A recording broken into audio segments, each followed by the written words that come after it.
आज मैं एक और नया ड्रामा एक्सप्लेन करने वाली हूँ जिसका नाम है मिस्टर प्लैंकटन। एपिसोड 1 की शुरुआत में एक इमोशनल सीन होती है जहाँ पर हमारा ड्रामा का मेन लीड हेजुन बर्फ में लेटे हुए दिखाई देता है और उसकी हालत काफ़ी खराब होता है। उसके दिल में एक ही ख्वाहिश होता है, वो है जीने का। उस वक्त एक लड़की वहाँ आती है जिसका नाम है जेमी। वो है हमारा ड्रामा का फीमेल लीड। वो जल्दबाजी में हेजुन की तरफ उसे ढूंढते हुए आ रही होती है और वो जोर से चीख रही होती है। शायद वो हेजुन को बचाने की कोशिश कर रही थी। तभी सीन चेंज होता है और हम हेजुन को देखते हैं जो उसका मछली को देख रहा होता है जिसमें एक मछली मर चुका होता है जिसे हेजुन टॉयलेट में जाकर फ्लश करता है। हेजू का एक बिजनेस है जहाँ पर वो लोगों की पर्सनलाइज्ड रिक्वेस्ट को पूरा करता है। इंटरेस्टिंग बात यह है कि हेजुन सिर्फ वही काम एक्सेप्ट करता था जो उसे अच्छा लगता था। फिर हम हेजू का हेल्पर गिओ को देखते हैं जो कॉल में बात करते हुए आ रहा होता है।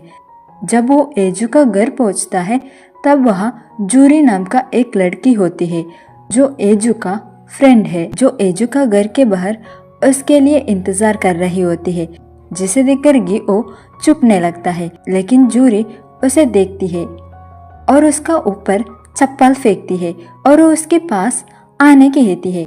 इसके बाद वो दोनों हेजू के घर के अंदर जाते हैं लेकिन वहाँ हेजू नहीं होता है। तभी जूरी कहती है कि ये क्या घर है, हेजुन को उसका घर को शिफ्ट करना चाहिए, तो तुम उसे बताओ कि मेरे साथ घर में मूव होने। फिर जूरी वहां से जाती है। जूरी के जाने के बाद हेजुन सोफा से बाहर निकलता है। तभी गिओ कहता है कि अगर हम यहाँ ही रहे तो जूरी हमें अगले बार उसके घर लेकर जाएगी। और वो हेजू से पूछता है कि मुझे आपके और जूरी की रिलेशनशिप समझ में नहीं आता है, जूरी आपको क्या लगती है? हेजू कहता है वो मेरी फ्रेंड है।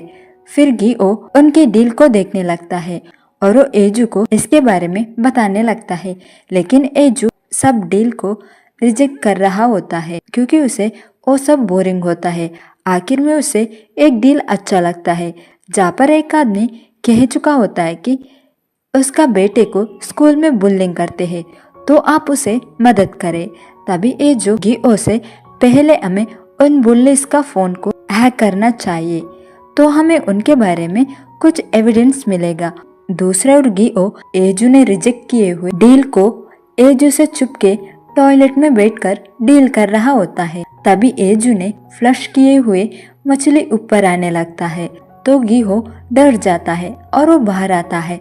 फिर हेजू को यांग नाम का एक लड़की मैसेज करती है कि अगर तुम मेरे कॉल को स्क्रीनिंग करे तो मैं तुम्हें मार दूंगी, लेकिन हेजू उस मैसेज को इग्नोर करता है। तभी वहाँ एक आदमी आकर हेजू को मारता है जिसका वजह से हेजू का फिश पॉट टूट जाता है और बचे हुए बाकी दो मछली भी मरने लगता है। तभी वहाँ यांग आती है और हेजू का पास आकर कहती है कि तुम मेरे कॉल को स्क्रीनिंग कर रहे थे ना। और वो लड़की हेजू से उसे उसके शादी के दिन किडनैप करने कहती है। हेजू इस डील को मान जाता है। इसके बाद गिओ हेजू से कहता है कि तुम यांग को किडनैप मत करो क्योंकि उसे शादी करने वाला एक बड़ा गैंग का बॉस है, लेकिन हेजू गिओ का बात नहीं सुनता है। दूसरा ओर हम जेमी को देखते हैं जो ज्वेलरी स्टोर में जाती है अपने ग्रूम की फैमिली का रिंग को फिट करवाने के लिए क्योंकि सबको लगता है कि वो 8 वीक प्रेग्नेंट है। इसके बाद वो हॉस्पिटल में चेकअप करने जाती है।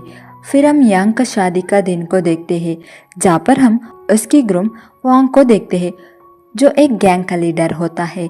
शादी में सब लोग खुश में होते हैं लेकिन यांग ना चाहते हुए भी उनके सामने खुश होने का नाटक कर रही होती है। तभी वहाँ हेजू मोटर बाइक में आता है और वांग को हेलमेट से मारकर वहाँ से यांग को लेकर जाने लगता है। यहीं पर मिस्टर प्लैंकटन का एपिसोड 1 का पार्ट 1 खत्म होता है।